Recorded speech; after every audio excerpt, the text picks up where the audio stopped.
سے دور ہوا, اس نے خود اپنا رشتہ خدا کے ساتھ توڑا, انسان نے خود اپنا رشتہ خدا کے ساتھ کمزور کیا.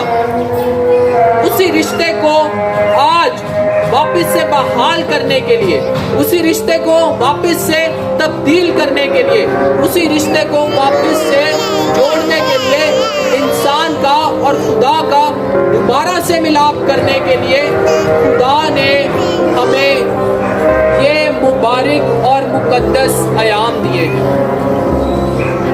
جس کا آغاز آج ہم راکھ کے بت سے کرتے ہیں. اکثر ہم دیکھتے ہیں کہ ہم ان کو مبارک اور مقدس ایام کہتے ہیں. ہم کیوں ان کو مبارک اور مقدس ایام کہتے ہیں؟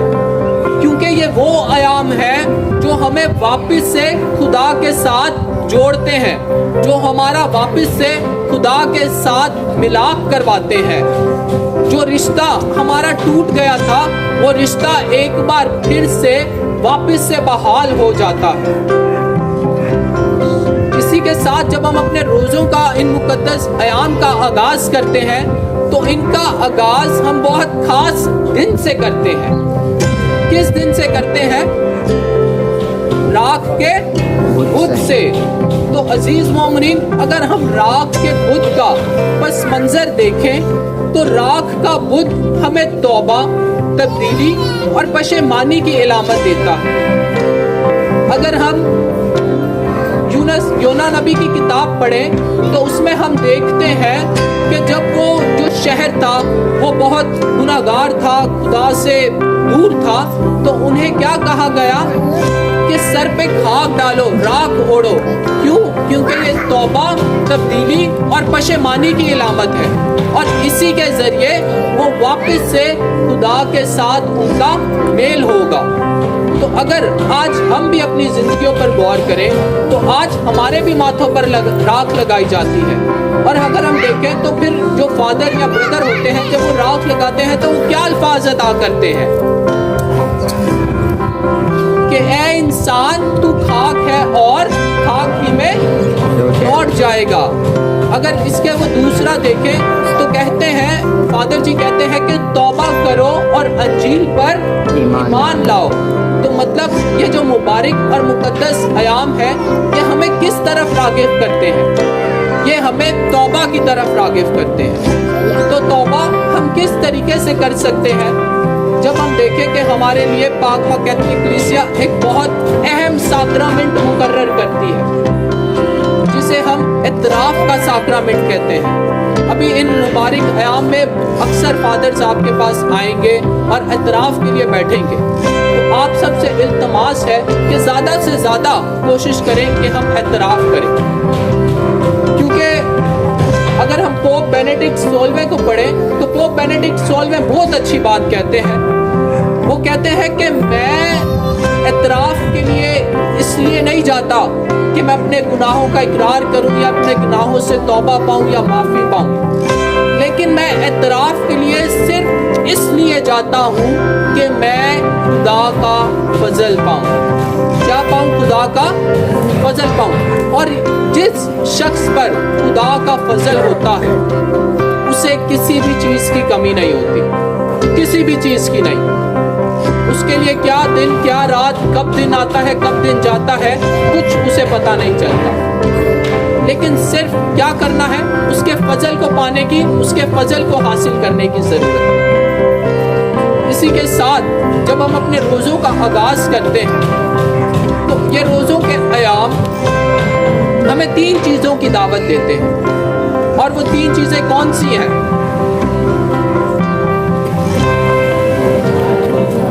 دعا, روزہ اور خیرات. جب ہم دعا کی بات کرتے ہیں تو میں آپ لوگوں سے ایک بار پھر سے ایک چھوٹا سا سوال پوچھتا ہوں. آپ لوگ بولیں گے کہ بردر سوال ہی کری جا رہے ہیں. تو اچھا, خوبصورت زندگی کا راز کیا ہے؟ خوبصورت زندگی کا راز کیا ہے؟ دعا کرنا اور جی خدا کے ساتھ وفاداری سے رہنا. ٹھیک, اور کوئی ایک اور جواب دے دے. عزیز مومنین، خوبصورت زندگی کا راز ہے دعا دی جائے اور دعا لی جائے. اس سے بڑھ کر انسان کو میں سمجھتا ہوں کسی اور چیز کی ضرورت نہیں ہے، کیونکہ جب ہمارے پاس دعا ہوگی پھر ہمارے پاس سب کچھ فرات وافد مقدار میں ہوگا. ہمیں کسی بھی چیز کی ضرورت نہیں ہوگی. کیوں؟ ہم صرف دعا کریں گے اور ہمیں وہ چیز مل جائے گی. دعا دی جائے اور دعا لی جائے، پھر دوسرے بھی ہمارے لیے دعا کریں گے. تو جب دوسرے بھی دعا کریں گے تو ان کی بھی دعا سنی ہی جائے گی. ہم اکثر کہتے ہیں کہ میں دعا کرتا ہوں تو میری سنی نہیں جاتی، قبول نہیں ہوتی. عزیز مومنین، کوئی بھی دعا، چاہے آپ دعا 1 گھنٹے کی کر لیں، چاہے آپ دعا 2 منٹ کی کر لیں، کوئی بھی دعا رد نہیں ہوتی. کوئی بھی دعا. ہر دعا کے 3 اہم اور خاص پہلو ہوتے ہیں. کتنے؟ 3. سب سے پہلا پہلو، ہم نے دعا کی، ہم نے دعا میں کچھ مانگا اور ہمیں اسی وقت مل گیا. دوسرا پہلو، ہم نے دعا کی، خدا نے کہا صبر کر. کیوں کہا صبر کر؟ اس لیے نہیں کہ خدا ہمارے صبر کو آزمانا چاہتا ہے یا ہمارے صبر کا امتحان لینا چاہتا ہے، لیکن صرف اس لیے کہ وہ دیکھنا چاہتا ہے کہ اگر میں یہ چیز اپنے اس بیٹی کو، اپنے اس بیٹے کو دے دوں گا تو شاید یہ مجھ سے دور نہ ہو جائے، شاید یہ مجھ سے بھٹک نہ جائے، شاید یہ گمراہ نہ ہو جائے. صرف اپنے ساتھ جوڑے رکھنے کے لیے، اپنے ساتھ پابند رکھنے کے لیے خدا ہمیں صبر کا کہتا. پھر تیسرا، جسے میں بہت اہم اور خاص پہلو کہتا ہوں، وہ ہے ہم نے دعا کی، ہمیں وہ چیز کبھی بھی نہیں ملے گی. ہم نے دعا کی، ہمیں وہ چیز کبھی بھی نہیں ملے گی. کیوں؟ اس لیے نہیں کہ میری وہ دعا سنی نہیں گئی، اس لیے نہیں کہ میری وہ دعا رد ہو گئی، بلکہ صرف اور صرف اس لیے کہ وہ چیز میرے لیے اچھی ہے ہی نہیں ہے، وہ چیز میرے لیے بہتر ہے ہی نہیں ہے. اور جو چیز میرے لیے بہتر نہیں ہے وہ خداوند خدا مجھے کبھی بھی نہیں دے گا، کسی شرط پر بھی نہیں دے گا. چاہے میں جتنی بھی روزریاں پڑھ لوں، جتنے بھی ورد کر لوں، جتنی بھی دعائیں کر لوں، جتنے بھی روزے رکھ لوں، جو چیز میرے لیے اچھی نہیں ہے وہ خداوند خدا مجھے کبھی بھی نہیں دے گا.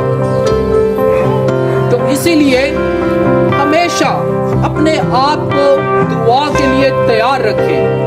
دعا سے کبھی بھی منہ نہ موڑے، کبھی بھی مایوس نہ ہو کہ میں نہیں دعا کروں گا، میرے ساتھ ایسا نہیں ہوتا، ویسا نہیں ہوتا، میری دعا سنی نہیں جاتی. کوئی بھی دعا رد نہیں ہوتی. ابراہیم کی مثال لے لیں. ابراہیم کو اولاد کب ملی تھی؟ کس عمر میں؟ بڑھاپے میں. کیا عمر ہوگی؟ کم سے کم 90 سال. تو کیا سمجھتے ہیں کہ وہ 90 سال سے دعا نہیں کر رہا ہوگا؟ کیا وہ خدا سے گرا نہیں رہا، منت فریاد التجا نہیں کر رہا ہوگا؟ شاید ہو سکتا ہے کہ وہ 90 سال سے صرف ایک ہی دعا کر رہا ہو کہ اے خدا مجھے اولاد دے دے، مجھے اولاد سے نواز دے. تو دیکھیں خدا نے کب اسے نوازا؟ 90 سال کی عمر میں. کب اس کی دعا سنی گئی؟ 90 سال کے بعد. اسی لیے خدا کبھی بھی چاہے ہمیں وہ چیز بڑھاپے میں دے، تب جب بھی دے، لیکن خدا ہماری دعاؤں کو سنتا ہے. کیونکہ زبور نویس بخوبی فرماتا ہے کہ وہ ہمارے مانگنے سے پہلے جانتا ہے، ہمارے منہ کھولنے سے پہلے وہ بھرنے کی قوت اور قدرت رکھتا ہے. اگر کوئی چیز نہیں مل رہی تو بار بار دعا کریں، بار بار دروازہ کھٹکائیں، کیونکہ کسی نے بخوبی کہا ہے کہ بار بار دستک دینے سے دروازہ کھل ہی جاتا ہے. اسی لیے بار بار اس کے در پر آئیں، گڑ گڑائیں، روئیں، منت فریاد التجا کریں، سفارش کریں. خدا ایک دن ہماری ضرور سنے گا. اسی کے ساتھ جو ہم دوسرا پہلو دیکھتے ہیں وہ ہے روزہ. تو جب ہم روزے کی بات کرتے ہیں تو عزیز مومنین یہ ایسے مبارک اور مقدس ایام ہیں کہ جیسا میں نے ابتدا میں شروع میں بتایا کہ یہ ہمیں خدا کے ساتھ جوڑ دیتے ہیں. کیسے؟ ہم اپنی ہی زندگیوں سے دیکھتے ہیں کہ ہم اکثر کبھی کوئی غلط کام کرنے لگتے ہیں تو ہم کیا کہتے ہیں کہ نہیں یار روزے چل رہے نے اے کام نہیں کرنا, یار روزے چل رہے ہیں ہم نے ایسا نہیں کھانا. کیوں کہتے ہیں؟ کیونکہ ہم واقع میں ہی ان کی اہمیت کو جانتے ہیں, ہم واقع میں ہی سمجھتے ہیں کہ یہ مبارک اور مقدس ایام ہے. یہ کوئی خاص دن عام سے دن نہیں ہے, یہ بڑے خاص دن ہے. کیونکہ انہی دنوں میں ہمارے خداوند یسوع مسیح نے بہت اہم 3 چیزوں کا تجربہ کیا. بہت اہم کون سی چیزیں تھی؟ دکھ, موت اور جی اٹھنے کا. اور کہتے ہیں کہ یہ خداوند یسوع مسیح کی زندگی کا مین فوکس یا مین مقصد کہہ لیں, یہ وہ تھا. خداوند یسوع مسیح کی پوری زندگی اسی چیز پر مبنی ہے, اور اسی چیز کو ہم اس پاک التار پر بھی مناتے ہیں. ہر اتوار کو جب ہم پاک شراکت لیتے ہیں تو ہم کیا لیتے ہیں؟ مسیح کا بدن اور خون لیتے ہیں. وہ بدن اور خون جو اس نے ہماری خاطر توڑ دیا, اپنا خون ہماری خاطر بہا دیا تاکہ ہم کیا کریں؟ نجات پائیں اور کثرت سے پائیں. اسی کے ساتھ جو تیسرا پہلو ہے خیرات. ہم اکثر خیرات کرنے سے ڈر جاتے ہیں کیونکہ ہم سوچتے ہیں کہ اگر میں اینو دے داں گا تے میرے کول پیچھے کی بچے گا یا میرے پاس کیا ہوگا. عزیز مومنین میں اکثر کہتا ہوں کہ ہم خدا کا شکر کریں کہ خدا نے ہمیں دینے والوں میں رکھا ہے, لینے والوں میں نہیں رکھا. خدا نے ہمیں دینے والوں میں رکھا ہے, خدا نے ہمیں مانگنے والوں میں نہیں رکھا. خدا نے ہمارا ہاتھ ایسے رکھا ہے, ایسے. خدا نے ہمارا ہاتھ ایسے نہیں رکھا. آج کبھی تجربہ کرنا ہو, سڑکوں پر روڈوں پر جا کر دیکھیں کہ جن کے ہاتھ ایسے ہیں وہ کن اذیتوں کا سامنا کر رہے ہیں, وہ کن مشکلات سے گزر رہے ہیں, وہ کن پریشانیوں سے گزر رہے ہیں. تو اسی لیے اور ایک بات یاد رکھیں کہ ہم اکثر جب کوئی ہم سے کہتا ہے کہ مجھے کچھ دو تو وہ کیا کہتا ہے, کیا کہہ کر مانگتا ہے؟ کس کے نام سے؟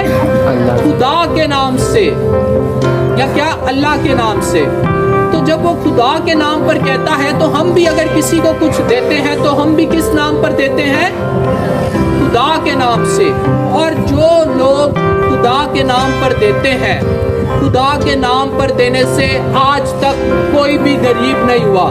میں اپنے تجربے سے کہہ رہا ہوں, اگر میں غلط ہوں تو آپ میں سے کوئی بھی مجھے بتا سکتا ہے, ٹوک سکتا ہے, روک سکتا ہے, کہہ سکتا ہے کہ بردر آپ صحیح نہیں کہہ رہے, خدا کے گھر میں دینے سے آج تک کوئی غریب ہوا ہے؟ نہیں ہوا. خدا کے گھر میں خدا کے نام پر دینے سے آج تک کوئی بھی غریب نہیں ہوا. تو اسی لیے کبھی بھی ہچکچاہٹ نہ کریں کہ میں اگر یہ دے دوں گا تو میرے پاس کیا بچے گا, میرے پاس کیا رہے گا, میں کیا کروں گا. کہتے ہیں جن کا کوئی نہیں ہوتا ان کا خدا ہوتا ہے. تو اسی لیے ابھی ضروری نہیں کہ ہم ایک دوسرے کو ہم دوسروں کی مدد کر کے بھی خیرات کر سکتے ہیں, دوسروں کو اپنا قیمتی وقت دے کر بھی خیرات کر سکتے ہیں. اگر کوئی دکھ میں ہے, مشکل میں ہے, پریشانی میں ہے تو اس کا دکھ, درد, تکلیف, مشکل, پریشانی بانٹ کر بھی ہم اس کو خیرات کر سکتے ہیں. تو آئے ابھی جب خدا نے ہمیں ان مبارک اور مقدس ایام دیے ہیں تو ان میں ہم خاص طور پر اپنی زندگیوں پر غور و خوض کریں. اور یہ جو 3 نکات ہمارے سامنے آج رکھے گئے ہیں, دعا, روزہ اور خیرات, ان کو کثرت سے وافت مقدار میں یوز کریں, وافت مقدار میں استعمال کریں. تو آئے